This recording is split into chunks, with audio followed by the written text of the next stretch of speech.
Welcome to 2020 Volume 2, Issue 1, Summer Podcast Edition, Part 2, of the Journal of Philosophy of Emotion, published June 22, 2025. All contents are protected under the Creative Commons, Attribution, Non-Commercial, No Derivatives, 4.0 International Deed. For figures, citations, notes, and references, please refer to the printed articles at www.jpeonline.org. Part 2. Table of Contents. Jolimore, Troy. 2020. On Aaron Benzayev, The Arc of Love. Journal of Philosophy of Emotion 2, Number 1, 27-33. https://doi.org/10-33497/2020.4. Carol Noel. 2020. On Aaron Benzayev, The Arc of Love. Journal of Philosophy of Emotion 2, Number 1, 34-38. https://doi.org/10-33497/2020.5. Originally published in a slightly different form as a book review on May 18, 2020. The European Legacy DOI. https://doi.org/1080/1080.2020.1769284. Benzayev Aaron. 2020. Replies to Munn, Faliva, Jolimore, and Carol. Journal of Philosophy of Emotion 2, Number 1, 39-50. https://doi.org/10-33497/2020.7. Article 4. On Aaron Benzayev, The Arc of Love. By Troy Jolimore. Aaron Benzayev's The Arc of Love raises and explores a large number of issues in connection with romantic love. I want to address the notion of profundity and what it means in the context of Benzayev's position. My comments will focus on three areas. First, I consider the role of time in the concept of profundity. Is a romantic relationship, by definition, more profound the longer it lasts? Second, I draw a contrast between subjective and objective conceptions of profundity, suggesting that the former can be measured quantitatively, while the latter cannot. I end with a few brief comments on issues of sexual diversity and polyamory, and their relation to Benzayev's views on intimacy and profundity. Profundity and time. The Arc of Love makes a number of claims about romantic profundity. Many seem to suggest a strong link between romantic profundity and time. Benzayev writes, "Something that is profound extends far below the surface and has a lasting effect." Page 41. Profound experiences are, of course, to be distinguished from superficial experiences, which Benzayev says have opposite tendencies. Superficial experiences affect only the surface and are limited in their scope and impact. Page 42. References to the surface make sense. Generally, profound means something like deep, but it is not entirely clear in this particular context what surface we are talking about. One way for love to be profound is for it to be based on an appreciation of the beloved's deep qualities rather than their superficial properties. Another is for it to cause non-superficial changes in the lover. And there are many others. The claims about effects, scope, and impact begin to suggest a way of filling this out. To cause an effect that goes far beneath the surface is to cause an effect that will endure over time. Thus, when Benzayev writes that the effects of superficial experiences are limited, at least one thing he seems to mean is that they are temporally limited. They don't last long, but fade quickly. This seems like an apt reading, given that the book's main focus is love and time. Sometimes, indeed, it sounds as if it might be built into the very definition of romantic profundity that it involves something extended over a period of time. The profundity of a romantic experience differs from the intensity with which it is felt. Profundity involves certain types of activities that take place over time. Page 41. It may be, though, this is not intended as a partial definition of romantic profundity, but rather as a substantive claim about what such profundity typically involves. After all, on the very next page, Benzayev writes that romantic intensity, as typically expressed in sexual desire, is brief, while romantic profundity often grows deeper with time. 42. My emphasis. And Benzayev makes claims about profundity that are not necessarily connected with time. For instance, that it involves complexity. For instance, he says that complexity underlies profundity, page 212. I will return to the topic of complexity below. So the connection between profundity and time seems to be contingent rather than necessary. That's good because it is all too common in our culture to assume that profound love must be long-lasting love, and often that it must be long-lasting exclusive love. And at first I worried that Benzayev was making the same mistake. The fact is that brief, passing experiences can change people in significant ways. People who go outside of their marriages or other long-term relationships are often looking not just for pleasure, but for profundity, for meaningful connection, for experiences that will touch them at a deep level and change them in radical ways. Sometimes it seems they find what they are seeking. Consider, for instance, of the brief story told to Mr. Thompson, the reporter by Mr. Bernstein, Charles Foster Kane's business manager, in Orson Welles' 1940 Citizen Kane. A fellow will remember things you wouldn't think he'd remember. You take me. One day, back in 1896, I was crossing over to Jersey on a ferry, and as we pulled out, there was another ferry pulling in, slowly, and on it there was a girl waiting to get off. A white dress she had on, and she was carrying a white parasol, and I only saw her for 1 second, and she didn't see me at all, but I'll bet a month hasn't gone by since that I haven't thought of that girl. Wells, 1940. Consider, as a second example, the end of James Joyce's 1965 story The Dead, in which Gabriel Conroy, after years of marriage to his wife, Greta, discovers that she has all along been harboring an enduring love for a boy, Michael Fury, who died when she was young. As she tells the story, she is entirely overcome with emotion, so much so that her husband, assuming that this passion for a lost boy means that her passion for him can never be wholehearted, is reduced to despair. She stopped, choking with sobs, and, overcome by emotion, flung herself face downward on the bed, sobbing in the quilt. Gabriel held her hand for a moment longer, irresolutely, and then, shy of intruding on her grief, let it fall gently and walked quietly to the window. He thought of how she who lay beside him had locked in her heart for so many years the image of her lover's eyes when he had told her that he did not wish to live. Joyce, 1965, pages 221 to 23.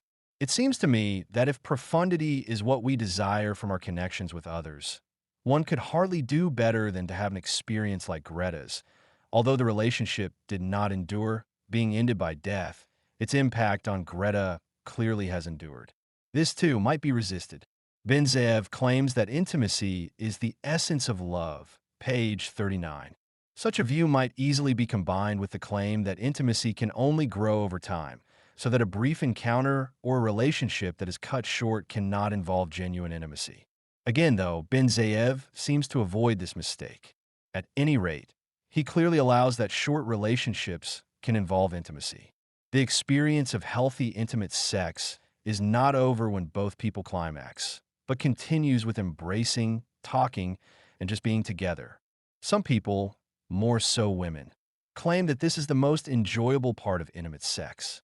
As one married woman said after her first extramarital affair, "What I enjoyed the most that evening was the kissing, cuddling, and his emotional presence." Page 178. This passage occurs in a discussion of what Benzayev calls junk sex, and it seems clear from his discussion of junk sex that while one-night stands and other short-term affairs might lack intimacy more frequently than long-term relationships do, there is no reason they cannot feature genuine intimacy, and thus do not necessarily constitute junk sex. Moreover, I stress the might. We should not simply assume that this is so. It is a further question, though, whether brief encounters can involve profundity on Benzayev's view.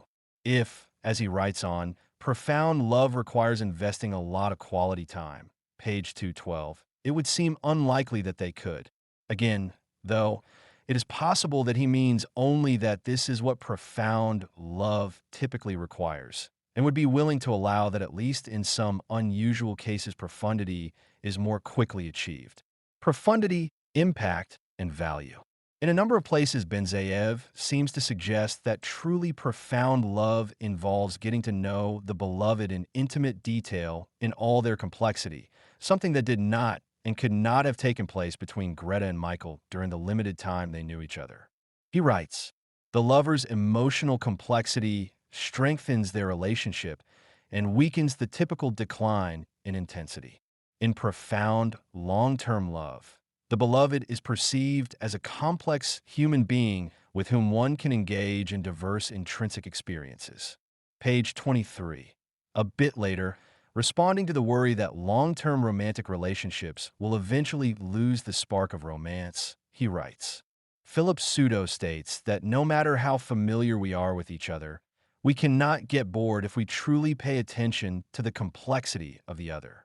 He makes this argument for lovemaking as well, saying there is a level of depth that genuine lovers can only experience after sharing a great deal of time together.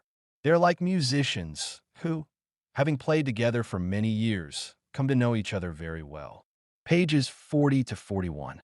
And late in the book, he writes that, in general, romantic profundity feeds on the idea that to know you is to love you, page 223.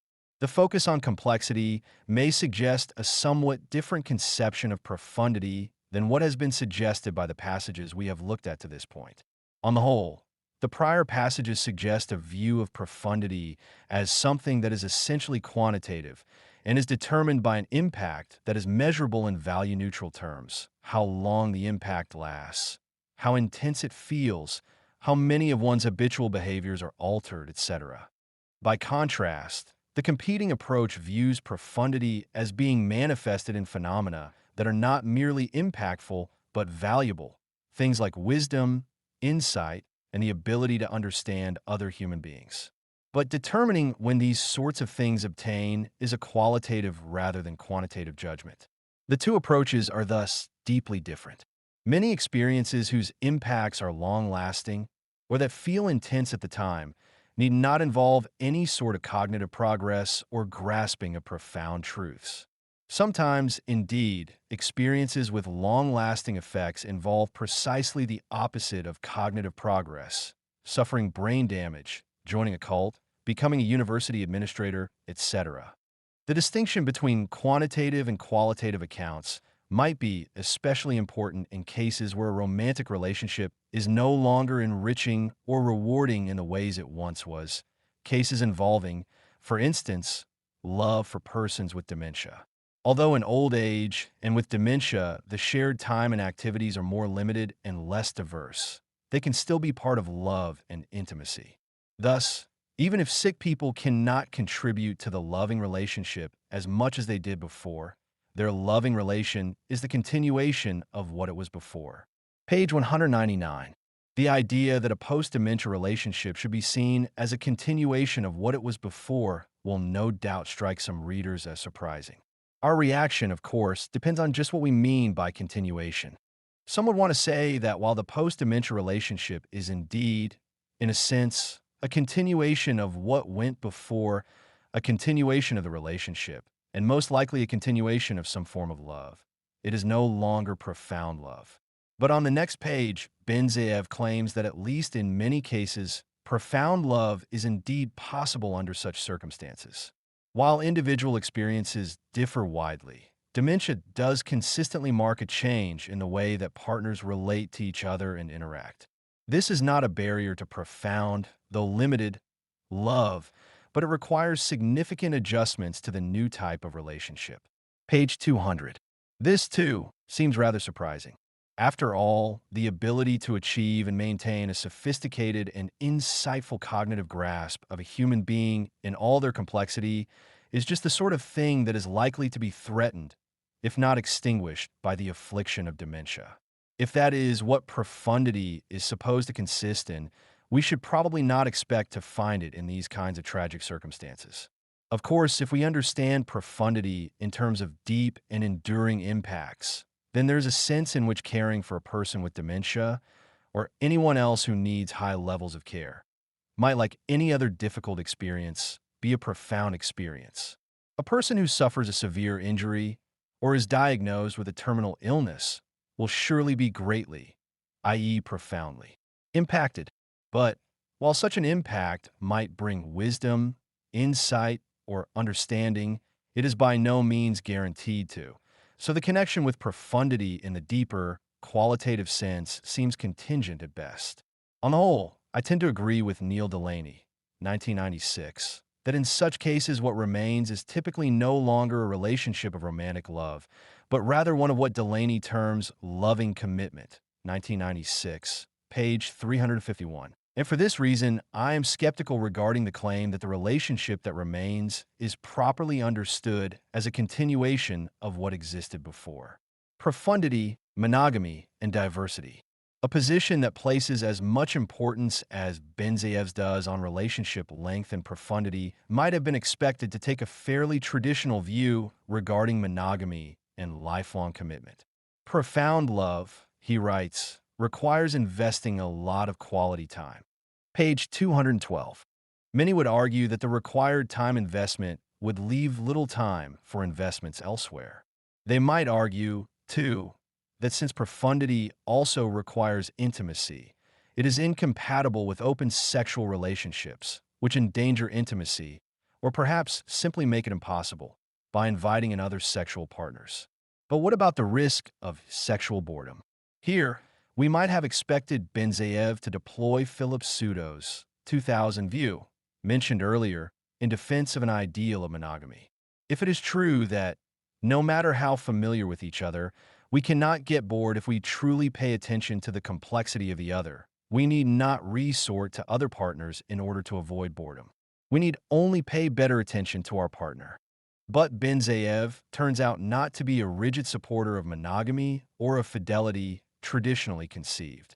He is in fact surprisingly open to alternate, more flexible arrangements, including polyamory, which he sees as part of a balanced diet for many lovers, though certainly not for everybody. Page 220. Moreover, he seems to suggest that polyamory actually encourages profundity. I have emphasized the importance of complexity for the endurance and profundity of romantic relationships. Polyamory is more complex than monogamy in the senses we have discussed. Diversity, ambivalence, and behavioral complexity, page 208. One might have reservations about this. For one thing, we must ask if the complexity here referred to is the same one we had in mind, or would properly have in mind, when making the apparently plausible claim that complexity underlies or is otherwise closely connected with profundity. When making such claims, Benzaev often seems to have in mind the complexity of one's love partner. Both intimacy and profundity are manifested in the process of coming to recognize, appreciate, and know this complexity. But it is not clear that the forms of complexity here associated with polyamory, i.e. diversity, ambivalence, and behavioral complexity, really amount to the same thing. At the same time, there is much to be said for Benzaev's openness to romantic and sexual flexibility. For one thing, the pro-monogamy argument some might hope to ground in Pseudo's claim about boredom, and in his music analogy, is not as strong as monogamy's advocates might hope. Pseudo suggests that as long as one is paying attention, one will never be bored, since after all, there is always something new to learn about one's lover. But even if this is true, it is also true that there is a good deal more to be learned about those whom one does not yet know. And if having diverse experiences contributes to profundity, then it is not clear why one should limit oneself to one lover. A single lover, no matter how complex she might be, cannot compete with a diversity of lovers. So consider again the analogy with musicians. It is true that musicians who have played together for many years will know each other very well and will be able to play together in a way they could not with other musicians. By the same token, the more they play the same piece together, the better they will get to know it, and, up to a certain point, the deeper their experience and performance of it will be. But that up to a certain point is important because eventually the performers will reach a plateau and soon after a stage of diminishing returns. And even before that, indeed, long before that, it is hugely unlikely that they will choose to focus all their efforts on a single piece, no matter how well they might want to get to know it. For that matter, it is highly unlikely, no matter how good an artistic rapport they enjoy with one another, that none of them will ever go outside the group to play with another musician. Indeed, such brief relationships and musical one-night stands can provide a highly desirable kind of freshness, novelty, and excitement, and it is not obvious why they would threaten the mutual understanding and rapport the core group has established. There seem to be reasons both to develop long-term relationships and to seek out novel, brief encounters.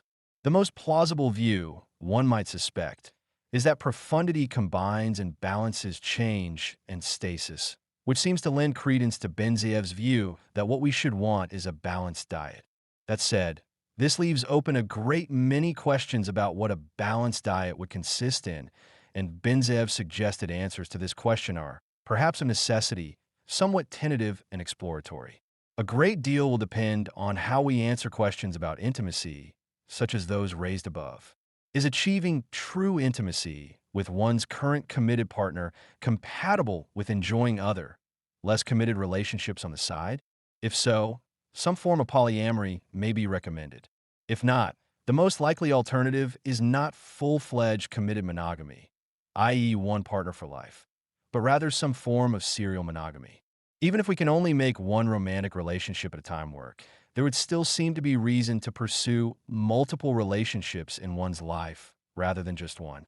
And even if multiple simultaneous relationships can work, it might still be true that one would maximize profundity not by having one serious partner for life and a number of side encounters, but by moving from one serious relationship to another over the course of one's life, enjoying side encounters the whole while. If this is so, and if we value profundity above all else, then we might find ourselves disagreeing with the Tom Robbins, 1980, quotation Benzaev quotes at the outset of his book. There is only one serious question, and that is, how to make love stay. Page 2. It might be, in fact, that there are times when it would be better if love did not stay, but instead released us, freeing us to have new, more diverse, more complex experiences. Then again, perhaps profundity is less important than the value of love itself, or less significant than the commitments love inspires us to enter into. Whether this might be so is itself surely a serious question about love, one that philosophers and others need to think seriously about. Article 5. The Arc of Love. How Our Romantic Lives Change Over Time. By Noel Carroll. The Arc of Love. How Our Romantic Lives Change Over Time by Aaron Benzaev is a wise book. I wish that I had been able to read it when I was 16. The book is about long-term, enduring romantic love. Its major thesis is that such love is possible.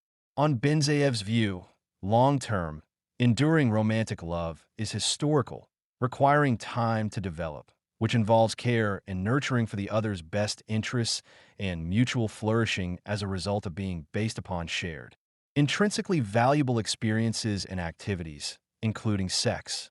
The book charts structural and phenomenological aspects of enduring romantic love as they emerge over time, as well as citing many of the problems that may beset such a relationship and often proffering advice. Indeed, very good advice about ways to negotiate them, including how to choose a lover and options concerning what to do if one's spouse is stricken with dementia. What I admire most about this book is Benzaev's decision to focus on one sort of romantic love, enduring romantic love, rather than to attempt to generalize about every sort of romantic love, including not only long-term love relationships, but infatuation and courtship. By segregating out enduring romantic love and not indiscriminately lumping it together with infatuation and courtship, Benzaev avoids certain problems, such as answering the question of whether love is rational or not, since infatuation is arguably ungoverned by reason, whereas enduring romantic love is rational inasmuch as it is connected to the mutual and individual flourishing of the beloveds. Isolating the different types of love affords greater clarity, as Benzaev ably demonstrates. This is not to say that Benzaev ignores infatuation and courtship. Rather, he views them as elements in the development of enduring love, sometimes as stages thereof, and sometimes as impediments. Nevertheless, By centering his discussion on enduring romantic love, Benzayev places us in a position to answer the question of why it is reasonable for someone in an enduring romantic love relationship to stay with his/her partner despite the availability of someone else with the same properties as those of the beloved but in greater abundance. The reason the lover will not, in a manner of speaking, trade up is that the lovers in the long-term, enduring romantic relation have a history that has shaped their identities as parts of a positive and significant relationship. Each member of that relationship, when it is successful, for example, has tried to live up to the idealizations of the other, thereby becoming better selves, or, as Aristotle might say, flourishing. They have shared experiences, activities, and challenges which have made them what they are. The uncertain prospect of a new relationship. Even a relationship with someone smarter, funnier, sexier than one's present beloved, pales in the face of the shared history of a genuinely enduring, long-term relationship. Despite the subtitle of Benzayev's book, How Our Romantic Lives Change Over Time, there is one type of change that he does not scrutinize to any appreciable extent, namely, the permanent breakdown of long-term romantic love that might end in divorce as a result of betrayal. Benzayev does discuss what he calls consensual non-monogamy as a strategy for dealing with the waning of sexual desire in an enduring couple relationship, but he does not delve into non-consensual non-monogamy, also known as infidelity or, more commonly, as cheating. Perhaps this is because his main interest in enduring romantic love is with its development rather than its dissolution. Nevertheless, I think that betrayal is a subject worthy of discussion in the context of changes in our romantic lives, since it happens so frequently. Yet I hasten to add that I say this not in order to challenge Benzayev's account of enduring romantic love, but rather because his historical portrait of the possibility of the identity construction, as afforded by enduring romantic love, sheds light on the wrong done by cheating. Clearly, cheating, insofar as it involves deception, falls into the category of lying. But the wrong perpetrated by cheating seems deeper than just dishonesty, and an analysis, such as Benzayev's of enduring romantic love, can tell us why. A long-term romantic relationship involves a history during which the members forge an identity in concert with what they take to be each other's activities and commitments. If the couple contract presupposes exclusivity, the monogamous partner may take his/her fidelity as a reflection upon his/her character. She may take pride in his/her efforts in trying to make the relationship work. She may attempt to realize the idealizations he/she takes the partner to hold of him/her, and they may regard their efforts to sustain the relationship as an important aspect of whom they take themselves to be. Indeed, she may have regarded his/her deliberate incuriousness about what his/her partner was up to as evidence of the romantic virtue of trust. To learn that one had been betrayed in such a situation can predictably amount to a blow to one's identity. That is, if one member of the relationship considers sustaining the relationship as an accomplishment and that his/her contribution to that accomplishment is one of the finest things that he/she has done, to then learn that that is an illusion can sunder his/her self-narrative to the extent that that subplot in his/her life story, which is part of his/her identity, is destroyed. It is not just a matter of being lied to. It is a harm done to the victim's sense of self. The damage would be akin to learning that all the good grades and academic achievements that one believed she had earned were actually the result of bribes paid by his/her parents. It would be psychologically crushing and potentially debilitating. It would not simply be a matter of puncturing one's pride. It could undercut the kind of self-esteem one needs to function in the relevant domains of living. It can leave one feeling incomplete for losing, so to say, part of one's identity. It seems to me to be a strength of Benzayev's conception of enduring romantic love that, even though he does not analyze cases like this, he has given us the tools to understand infidelity insofar as the historical account of enduring romantic love emphasizes the degree to which this species of love involves identity construction. A good theory is fecund in the sense that it points ahead to the solutions of questions it does not explicitly broach. And in that sense, Benzayev's account is fecund. Although I am in agreement with much of Benzayev's analysis, I have a few quibbles. One reservation that I have is that in some respects, Benzayev may be guilty of presentism, of generalizing contemporary viewpoints to past historical periods. One place where this may be happening is with the suggestion that sharing intrinsic, non-instrumental activities, by which I take it he means intrinsically valuable activities, is a necessary ingredient in long-term, enduring romantic relationships. Specifically, I wonder if the activities in question have to be intrinsically valuable. I imagine that in times and/or places in which the conditions of human life are/were harsher than they are in prosperous, post-industrial societies, the opportunities for indulging in intrinsically valuable joint activities may have been or may still be decidedly rare and even non-existent. The environment may be so unforgiving that most of the couple's time must be spent in securing the necessities of human existence for themselves and their families. They must engage in many joint activities, working together in the fields from dawn to dusk, for example, but they may have little time left over for intrinsically valuable joint activities. Their joint activities, by and large, and in some cases even exclusively, are instrumentally valuable, aimed at the external goods required for staying alive. I see no reason why a long-term relationship of this sort couldn't become an enduring romantic relationship of the sort Benzayev has in mind. It might be thought that the absence of joint intrinsic activities is highly unlikely. After all, the kinds of societies that I seem to have in mind are frequently religious, and religion often provides the source of opportunities of joint intrinsic activities. But suppose our couples engage in the religious activities not for their own sake, but because they are obligated to do so by their gods who in return will look over them and protect them from adversity. So even their moments of worship together will turn out to be instrumentally valuable. However, as far as I can see, the same relationship fruits can blossom from joint activities that are instrumental in nature as those Benzayev attributes to intrinsic activities. Both members of the relationship can nurture and encourage the other to become their better selves under the influence of the idealizations of their partner. Even if the joint activities in which they engage are instrumental, each member of the relationship can benefit from the desire of each to improve the lot of the other and, in addition, each can flourish at the same time that the relationship flourishes. Both can approach the best version of themselves through their joint activities. That is, I don't see why there cannot be long-term, enduring romantic unions of the sort that Benzayev theorizes among people who through desperate circumstances have little or no time for the luxury of joint intrinsic experiences. Indeed, I suspect that historically there have been many such relationships during straitened periods. It may even be possible that sometimes when situations make couples more reliant upon each other and dependent upon each other to consistently rise to the occasion, the likelihood of the emergence of an enduring romantic bond might be enhanced. Or, at least, I see no reason to suspect this.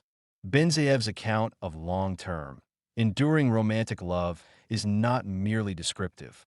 It is clearly normative. It valorizes enduring romantic love.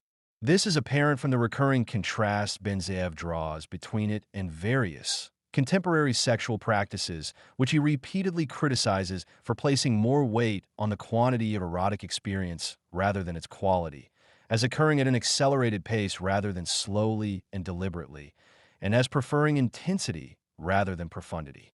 Contemporary erotic life, as Benzayev repeatedly portrays it, tends to be a matter of lust rather than love, a pursuit of superficial and casual sex abetted by the internet, rather than a cultivation of depth, which sorry state of affairs Benzayev suggests may be influenced by the culture of consumerism at large in terms of carnal window shopping. At times, it sounds as though Benzayev regards long-term, enduring love, perhaps supplemented, when needed, by consensual non-monogamy, as an antidote to pursuing the present surfeit of sex on what we once called the meat market. He regards enduring romantic love as a leading means for satisfying a human need for belonging and thus, one supposes, as a natural cure for the ills of contemporary sexuality. But I am not sure there is necessarily such a pronounced zero-sum competition between enduring romantic love and all of the various forms of contemporary sex that diverge from enduring romantic love. Benzayev himself wisely reminds us that enduring romantic love is neither a necessary nor a sufficient condition for human flourishing. For example, one may find belonging in one's work, as in the case of the community of one's fellow scholars, while satisfying one's sex life in various alternate ways, including by indulging in casual sex on occasion. It is true that many people think that enduring romantic love is essential for happiness, that they yearn for it, and would feel incomplete without it.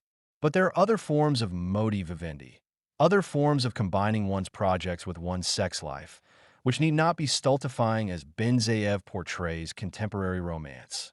As I am sure Benzayev would readily concede, there is a plurality of ways to evolve a flourishing life, ones that integrate forms of romance other than the enduring sort. Nevertheless, his repeated description of the contemporary scene makes it sound as though enduring romantic love were the only satisfactory alternative. He is correct in observing that many people believe this. But that may be no less an artifact of the kind of romantic ideology that convinces so many that there's only one Mr. or Mrs. Right, and which ideology Benzayev is out to dismantle. On the one hand, I think that exploring alternative ways in which romance, other than the enduring kind, can be incorporated effectively in a flourishing way of life would be appropriate in a book devoted to the vicissitudes of love. On the other hand, I believe that Benzayev has done such a stellar job in illuminating the outlines of long-term, enduring romantic love that it would be churlish to ask for anything more. Article 6. Replies to Faliva, Jalomor, Carroll, and Munn. By Aaron Benzayev. I wish to thank the commentators for their insightful remarks and the effort they invested in reading and commenting on my book. I highly appreciate the quality of their comments, and I agree with many of their claims. Naturally, I focus here on our disagreements. Explanatory tools. Munn, Faliva, and Jalomor wish I would clearly define concepts such as romantic love and profundity. However, I am not in the business of defining, but rather in the more modest task of describing and explaining. I do not work with binary categories, which provide clear criteria constituting sufficient and necessary conditions for membership in a category. I rather use prototypical categories, where membership is determined by an item's degree of similarity to the best example in the category. The greater the similarity, the higher the degree of membership. The prototypical category has neither clear-cut boundaries nor equal degrees of membership. Critics may argue that it is hard to refute a view with such a fluid nature. This charge is not baseless, but it is better to have less clear-cut explanations whose results are more adequate than to have clear and simple explanations which are wrong. As H. L. Mencken said, for every complex problem, there's an answer that is neat, plausible, and wrong. 1921, 158. For better or for worse, reality is not as neatly divided as binary categories are. I believe that emotions in general, and romantic love in particular, constitute prototypical categories. Accordingly, I do not define romantic love or romantic profundity, but rather provide a comprehensive characterization of what romantic love and profundity are all about. Thus, I describe and explain various features of romantic love, such as attraction, praiseworthiness, friendship, intensity, profundity, intrinsic activities, development, external change, resonance, consistency, timing, the need to belong, compromises, sacrifices, and many more aspects. The subtle relations and balance among these aspects create the typical experience of romantic love. Benzayev replied to Munn. I agree with much of Munn's description of my view. I will refer to a few general issues in Munn thought-provoking comments. Acute, extended, and enduring love, the caring and dialogue models of love, and the ontological status of love. Acute, extended, and enduring love. Emotional experiences are typically complex, involving various components, such as cognition, evaluation, motivation, and feeling. The nature and extent of these components determine whether an emotion emerges and what kind of emotion it is. In this view, feeling should not be identified with evaluation. Emotional experiences, as well as romantic love, are highly complex and often consist of more than one emotion. There is no need to speak here about meta-emotions, since complexity and diversity are part and parcel of typical emotional experiences. Acute emotions are brief, almost instantaneous experiences. Extended emotions involve successive repetitions of experiences that are felt to belong to the same emotion. Enduring emotions can persist for many years. This distinction is essentially, but not merely, temporal. Acute romantic love consists of brief, intense experiences of romantic desire, mainly sexual ones. When these experiences extend over a relatively longer period, say the whole night, they constitute an extended romantic love. In addition to these experiences, enduring romantic love consists of many other features referring to actual and dispositional attitudes and deeds toward and with the beloved. What does unify the emotion of enduring romantic love? In addressing this question, one should not focus on one feature, but rather on various features relating to our personality and circumstances. Thus, I disagree with Munn's claim that the unifying factor is the feeling of belonging to the same emotion. This is indeed a typical subjective characteristic of extended emotions involving constant repetitions. Enduring emotions, like long-term love, are more complex, and such a feeling is of little relevance. In any case, it cannot be the unifying factor of enduring romantic love. I enthusiastically agree with Munn's suggestion that enduring emotions may be understood as being always under construction or as always being discovered by a lover.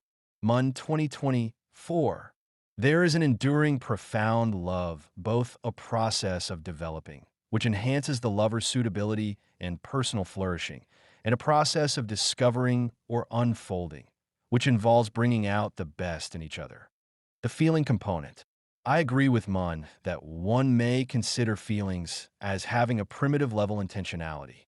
Since I tend to steer clear of absolute borderlines, the issue is of lesser significance to my view. However, I would certainly not identify feelings with evaluation. The care and dialogue models of romantic love. Munn's description of my view of the caring and dialogue approaches is adequate, indicating their importance in understanding romantic love. I do indeed believe that mutual and joint interactions between lovers are essential for enduring love. Enduring love requires the personal flourishing of each lover and the lover's togetherness, often in the sense of bringing out the best in each other, and thereby bringing them closer to their ideal self. As Munn rightly notes, I believe that both models are important for enduring love and that their relative weights will vary in accordance with personality, age, and circumstances. The ontological status of love. After describing the two models, I briefly mention in the book the ontological issue of love's location. There, I suggest that while I accept the central tenet of the dialogue approach that mutual shared interactions are essential for enduring profound love, I reject its ontological assumption that love resides in these shared interactions, which are located between the lovers. The rival view, which is compatible with the care model and which assumes that love is a property of the lover, seems to be intuitively true, as love is similar in this regard to other personal attitudes. We attribute to the lover not merely emotions, but other attitudes, such as moods, character traits, and political attitudes. Thus, it is implausible to argue that the love for a child or the love for a country is located somewhere between the agent and the child or the country. Unlike Munn, who thinks that the ontological issue is central to my discussion on enduring profound love, I believe that this issue is hardly relevant for my view of romantic love. The rejection of the ontological assumption does not entail discarding the main tenet of the dialogue approach concerning the vital role of joint and mutual interactions in maintaining enduring profound love. Moreover, I do not think that the ontological assumption is essential for the dialogue approach, which is mainly concerned with the behavioral and epistemological levels and not with the ontological one. My reason for rejecting the ontological assumption is that it involves a category mistake and it does not make sense, common sense, or otherwise. I believe that the dialogical approach is much stronger without this assumption. Reply to Faliva. Faliva describes my view in a quite challenging manner. In this book, I indeed do not offer a theory of love, but rather focus on the nature and feasibility of enduring profound love. I briefly mention various theories of love, but I neither discuss them in depth nor suggest ways to improve them. For example, while I believe that the dialogue approach captures some essential features of enduring romantic love, I leave aside its detailed analysis. Characterizing love. As indicated above, I do not provide a strict definition of romantic love, but rather characterize it by detailed, conceptual discussions as well as empirical findings. Hence, Faliva's claim that I say little about what makes love specifically romantic is wrong. I say a lot about what romantic love is throughout the book, but I do not look for the necessary and sufficient conditions that would define the essence of such love. I reject the extreme claims made by romantic ideology, such as, "You're the nearest thing to heaven." Yet I believe, as various psychological studies show, that a moderate degree of positive illusions may be beneficial for romantic relations. And, in any case, saying this to your beloved is not a sin. It might even make both of you happier. In my view, falling in love, unrequited love, and love at first sight are kinds of love, though they may not be a typical profound love that involves temporal processes, such as knowing each other better, mutual development, and engaging in joint activities. In light of the complex and diverse nature of romantic love, I believe it is futile to try to explain it by using arbitrary binary categories that have clear-cut boundaries or equal degrees of membership. I am very clear throughout the book about this issue. As I do not engage with binary categories, I have no problem admitting that romantic love can exist without having sex, while having friendship and some type of attraction. Although sexual desire is typical of romantic love, it is not a necessary condition. In any case, what is more basic than sexual desire is the general attraction to be with each other, though not necessarily 24/7. I agree with Faliva that a relationship can include dialogue, caring, and sexual intimacy, but still not be romantic love. What is missing is often greater degrees of depth and intensity of these elements with the underlying wish to be with each other for some significant amount of time. When a woman is having sex with someone, but cannot bear the thought of staying at his place for the night, this may indicate a lack of profound romantic love. The role of time, which is expressed in the wish to be together, is even more significant in enduring love than sexual desire. The first wish, but not the second one, can hardly be replaced. The romantic we. I limit my discussion of the we in this book to the psychological aspect of belonging as being a constitutive part of a greater whole, which typically involves joint and shared activities and experiences. Two problematic extensions to this view are the fusion model, in which the two lovers are merged together into one entity, and the claim that love is located between the two lovers. I reject these extensions, as do some other advocates of the dialogue approach. The dialogue approach is obviously different from the fusion model, as Krebs, 2015, clearly argues. The issue of autonomy, which is so central to the dialogue approach, is absent in the fusion model. Krebs further claims that emotional fusion is involuntary and not intentionally directed towards the feelings of others, as is the case in the dialogue approach, 2014, 2015.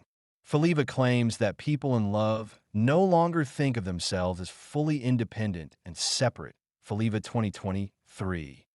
To a certain extent, I agree with this claim, and discuss it while examining the two senses of belonging, possession and being a natural part.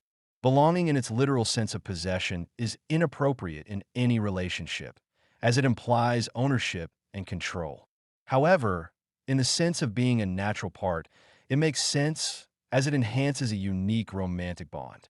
This belongingness is felt strongly when the connection is disconnected, sometimes to the extent of an actual feeling of an amputated arm.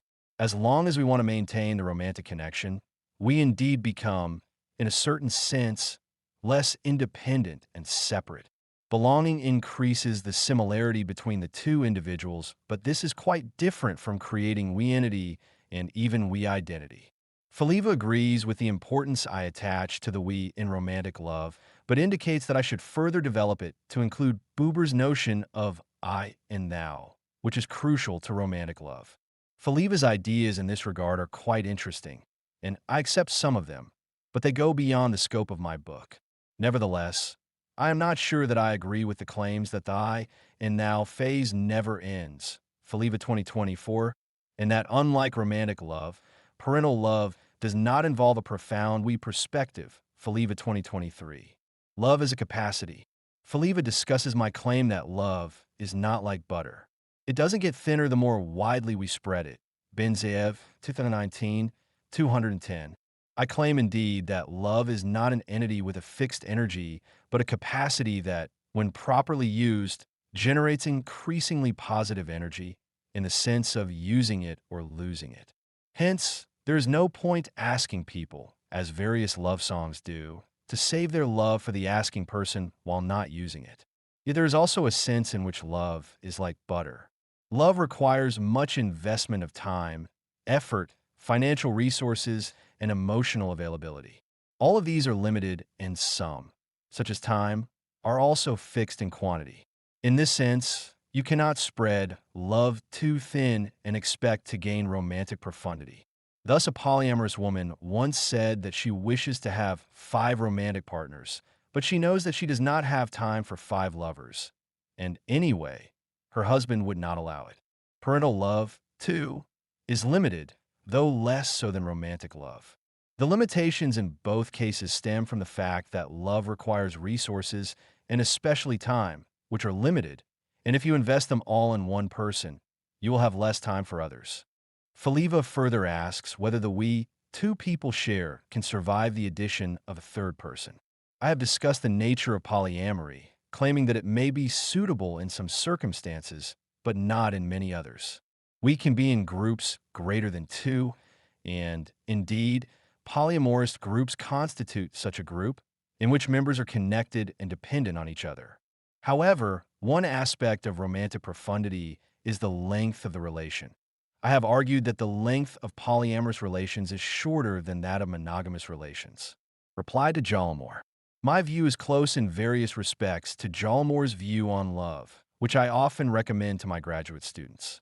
I focus here on the nature of romantic profundity, which is at the heart of Jalmore's comments. The fact that Jalmore does not fully understand my notion of romantic profundity indicates that I should further clarify it. The nature of profundity. When the Bee Gees, 1977, sing about love, they do not say, I want to know what deep love is, but rather, I want to know how deep is your love. Like common sense, the Bee Gees generally know what deep love is. They just want to know how deep is your specific love. In light of the prototypical nature of romantic profundity, it is indeed easier to identify typical cases of profundity than to provide a simple definition of it. Profound love, either when alluding to the lover's attitude or to the relationship, refers to aspects that are basic in the sense that they have a great weight in the constitution of an attitude or relation. Romantic profundity is a complex construct that is typically expressed in various related traits. For example, trust, comprehensiveness, referring to more features of the beloved, complexity, in the sense of diversity, emotional ambivalence, and more complex behavior. Commitment, greater intrinsic and nurturing activities, significant meaningfulness, having far-reaching effects, and longevity. None of these traits are a necessary or sufficient condition for romantic profundity, though they are typically a part of profound love. This complexity can explain Jalmore's following query. If having diverse experiences contributes to profundity, then it is not clear why one should limit oneself to one lover. Jalmore 2025. The answer is that although the various components of romantic profundity are often correlated, they are not identical, and profundity can be lacking in one or more of them. Thus, compared to monogamy, polyamory has greater diversity, a briefer longevity, and a lower level of commitment. Jalmore rightly notes that profundity combines and balances change and stasis. However, it also combines many other components. It should be noted that coming closer to one's ideal self may increase the gap between the two. However, this gap has always existed between them, even if they were not aware of it. It is easier to cope with these differences when we are aware of them. Different people and various circumstances call for different decisions to make that happen. If there is any recipe at all, it would start with an optimal balance. Hence, Jallamore is correct in claiming that this leaves open a great many questions about what a balanced diet would consist in. Jallamore 2026. Thus, most people find monogamy or serial monogamy most suitable for them. Others find this to be the case with polyamory, and there are other types of relationships. The question of how to make love stay remains crucial, since doing so is a considerable achievement. However, this does not mean that in some circumstances romantic profundity is not the only, and perhaps not even the optimal, way to go. Profundity and length of relation. Jallamore doubts the assumed connection between romantic profundity and the length of a romantic relation. I emphasize in the book that romantic profundity is much more than simply spending time together, and, therefore, time is not sufficient for generating profundity. People can be together for many years and yet not achieve profound love. Thus, I claim that loving longer is not necessarily loving more. Moreover, I discuss the difference between profundity and robustness. Robustness is sometimes defined as sustainable, in the sense of being capable of continuing for a long time at the same level. Longevity is more associated with robustness than with profundity. A further issue is whether time is a necessary condition for romantic profundity. Jallamore argues that the connection between profundity and time seems to be contingent rather than necessary. The connection between profundity and time is necessary almost by definition, though the length of time is contingent. Nevertheless, profound love typically requires some lengthy period. However, since we can speak about various degrees of profundity, some kind of profundity can be achieved in a relatively brief period. Romantic profundity, which involves knowledge of the beloved's basic concerns and traits, typically requires time, but the temporal dimension can differ. In some cases, romantic profundity can be achieved in a relatively short span of time, such as months. For other relations, the time span may be longer.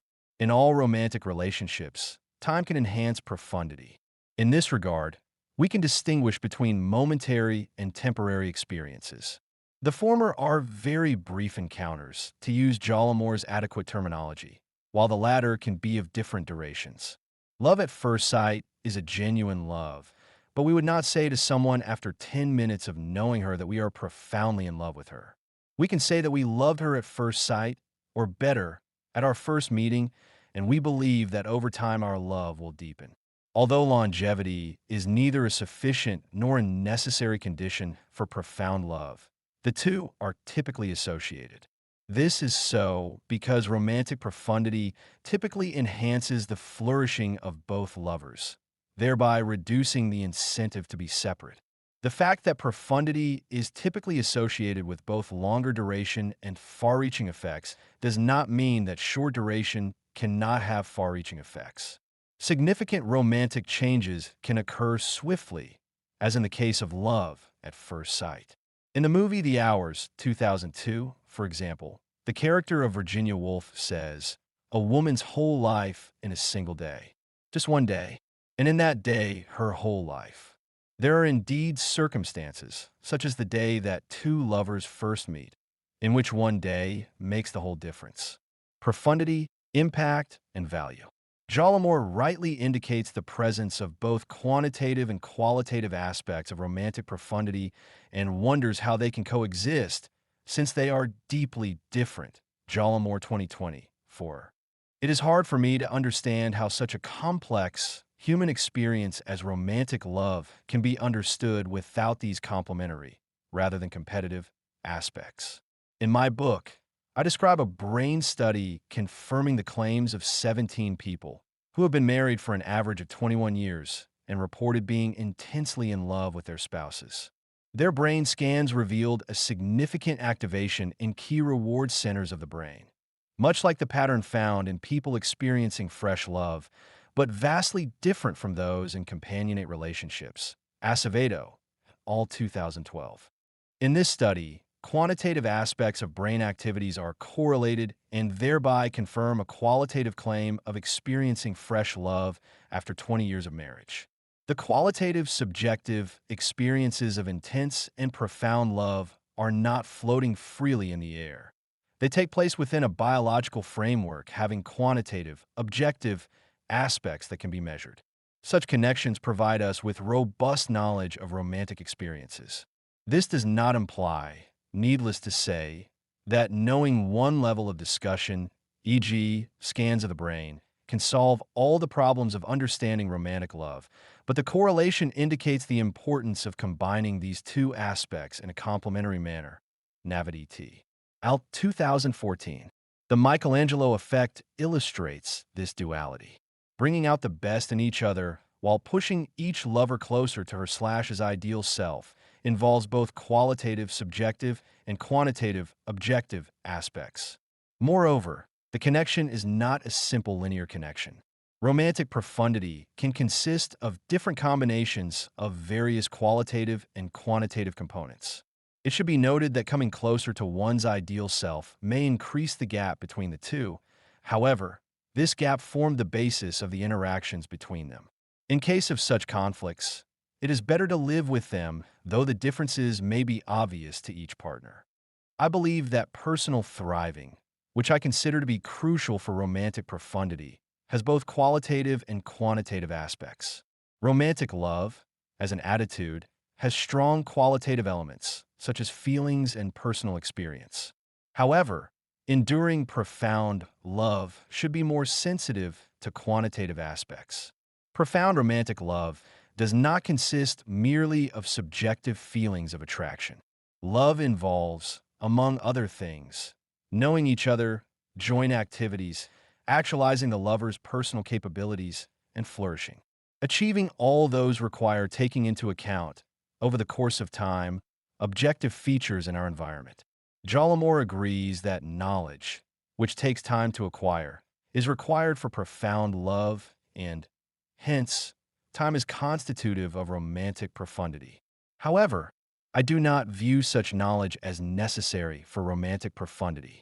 Knowledge is important for enduring love, but sometimes partial knowledge and positive illusions are valuable as well. There are different types and degrees of knowledge.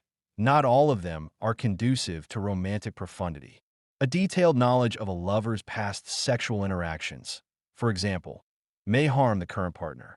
In this sense, I agree with Jalomor that profound knowledge tends to increase romantic profundity but does not always do so. Love and dementia.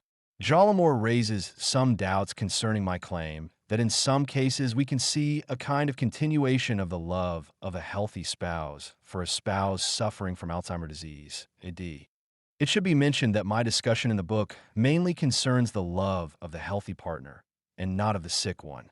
In a study based upon extended interviews with spouse caregivers, Orit Shavit, Aaron Benzayev, and Israel Doran, 2019, described 4 major trajectories of love after the emergence of AD. Love has died, love has weakened, love has not changed, and love is enhanced. Consider the following claims of healthy spouses indicating the enhancement of their love for their sick spouse. Husband, when I speak of my love for Sarah, I think it has grown much stronger with the disease. I can say humbly that prior to the onset of AD, I did not pay any attention to what Sarah was doing or not doing. 505. Wife, I love him so much. I can kiss him like that, with all his drool falling from his mouth. Do you understand that? That's my love. I love him even more because I'm always with him now. I don't have other things on my mind. Nothing but him. Love is more powerful now. More powerful. I can't explain it. I no longer find any interest in the people around me. My kids come or don't come. That's okay. I don't care anymore. 506. Husband, love that comes from both of us is what I call falling in love again. I mean, falling in love again in all its meanings as a result of AD 507. I agree that the post-dementia love has a stronger element of caring and commitment. Indeed, the spouse is often regarded as a caregiver and not a lover. In this sense, the relationship moves closer to companionate love. However, The above citations show that people claim that their romantic love to the sick partner has been increased. The caring attitude can remain loving because it refers to the whole person and not merely to personal traits. In many cases of AD, love does not endure, and in those that endure, the aspect of caring is greater than that of dialogue, which hardly exists. This love can be considered as having some kind of romantic profundity, though it differs quite markedly from a typical one. Sometimes the caring efforts are so immense that the caregiver stops considering themselves as a lover and begins to perceive themselves as a caring parent. In this regard, one may find it odd that the above situations of love in AD could manifest profundity while at the same time denying that of a brief one-night stand relation. The difference between the two situations is the presence in the first case of a rich, meaningful past, which expresses the constitutive role of time in romantic profundity, and its absence in the second case. The love of a healthy spouse has some aspects of romantic profundity stemming from a meaningful shared past, but this love lacks reciprocity, which is dominant in profound romantic relations. However, one-sided love is still love, albeit an atypical one. What do we really want? One possible criticism against my view might be that I assume that what we really want is a profound romantic relationship that lasts forever. My view, however, is much weaker, namely, that profound love features advantages that one cannot find in brief, superficial romantic relations. I acknowledge the presence of many cases in which people will not aim at enduring profound love, and for whom such love may be of less value than other types of romantic relations, like serial monogamy or consensual, non-monogamous relations. Moreover, I emphasize throughout the book the importance of complexity, diversity, and flexibility in romantic relations. An important distinction that I make in this regard is that between external change and intrinsic development. The external change underlying intense love is a one-time, simple event expressed in an acute emotion, or at most, in an extended one. Such a change has a brief impact, since one quickly adapts to it. Development is a specific type of change that involves a process of improving by expanding or refining. In its full sense, development involves becoming deeper and better. Romantic profundity does not necessarily oppose external changes. Since romantic profundity involves intrinsic development, such profundity is not identical to stability, as it may involve a vital sort of change. The balanced diet I am recommending is not contrary to lifelong romantic commitment. Rather, it makes such commitment stronger by bestowing upon them some flexibility that prevents them from breaking. My view indeed suggests a continuum of romantic behaviors that may suit most people. Benzi V. Reply to Carol.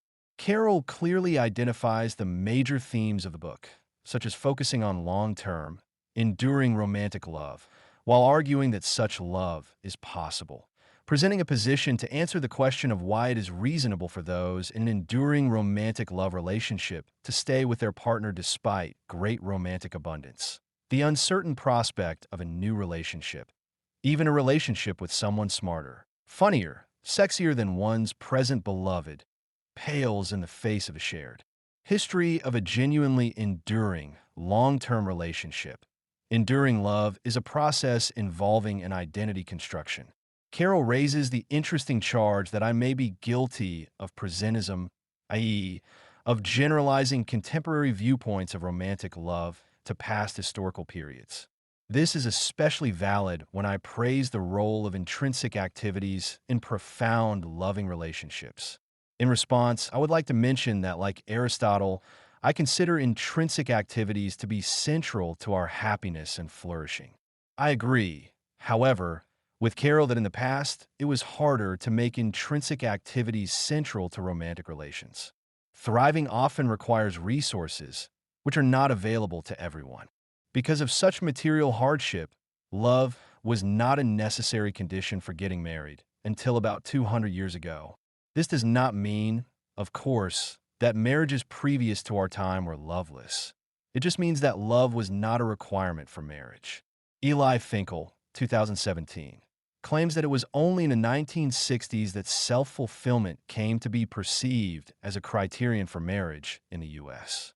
Self-fulfillment activities, which are typically intrinsic activities, often require resources, at least time-related ones. Carroll refers to my claim that intrinsic activities are essential to profound love and argues that the high quality of enduring loving relations can also be achieved in relationships based on activities, religious and otherwise, that are essentially instrumentally valuable. I agree. Although present circumstances make it easier to achieve high-quality, enduring romantic love, involving also self-fulfillment and intrinsic activities, there is no reason to think that such loving relations could not have existed in the past, with or without intrinsic activities. Increasing joint. Intrinsic activities may indeed enhance the quality and survival value of the relationship, but these activities are not a necessary condition for such love. Furthermore, Carroll claims that, in ancient times, couples were more dependent on each other, and that this might have enhanced the romantic bond. Although I do not deny such a possibility, commitment is influenced by many factors. Commitment theory has identified three main elements underlying romantic commitment, thereby determining the length of the relation: satisfaction level, the cost of separation, and the availability of an alternative. Commitment is strengthened by the extent of satisfaction and the cost, and is weakened by more available alternatives. Satisfaction level is significantly more predictive of commitment than is the quality of alternatives or the cost of separation. It seems that, in the past, the high cost of divorce, stemming mainly from religious prohibitions, was of greater weight for staying together. Additionally, issues of convenience, rather than love, could serve to lengthen the marital bond. Carroll is also right in pointing out the absence of detailed discussions on divorces and infidelity in my book. He correctly attributes this to my greater interest in the complicated process of development and building than in deterioration and destroying. It is indeed much easier to destroy than to build. Another reason for this absence is that many authors, including myself, have focused their discussions on infidelity and separation. Nevertheless, I agree with Carroll that I should have included in the book a more detailed discussion on these issues, which are indeed a significant blow to one's identity. Carroll properly says that my account of long-term, enduring romantic love is not merely descriptive, but normative as well, as it valorizes enduring romantic love. Although I agree that my view is normative, it is not rigidly normative in the sense of prescribing rigid normative solutions. I argue that giving up the unique advantages associated with profound love is usually problematic. Thus, as Carroll indicates, I only criticize certain contemporary sexual practices when they place too much weight on brief intensity. I agree with Carroll that there is no pronounced zero-sum competition between enduring romantic love and all of the various forms of contemporary sex that diverge from enduring romantic love. Carroll 2024. As indicated above, I rarely work with binary, zero-sum categories. Being sensitive to personalities and circumstances usually means assuming some kind of continuity. Although I emphasize the importance of enduring, profound love, such love is certainly not the only way to flourish in love and life. I foreground the value of profound love, not because there are no suitable alternatives, but because this is the hardest road to take, and the one whose value is under attack these days. Some of the opposition to this view stems, as Carroll rightly suggests, from the mistaken identification of my view with the prevailing romantic ideology, which postulates the existence of only one Mr. or Mrs. Right. I devoted a whole book in the name of love, romantic ideology and its victims, critiquing this ideology. This marks the end of the 2020 Volume 2, Issue 1 Summer Podcast Edition of the Journal of Philosophy of Emotion. Please join us again for our next podcast edition of the Journal of Philosophy of Emotion.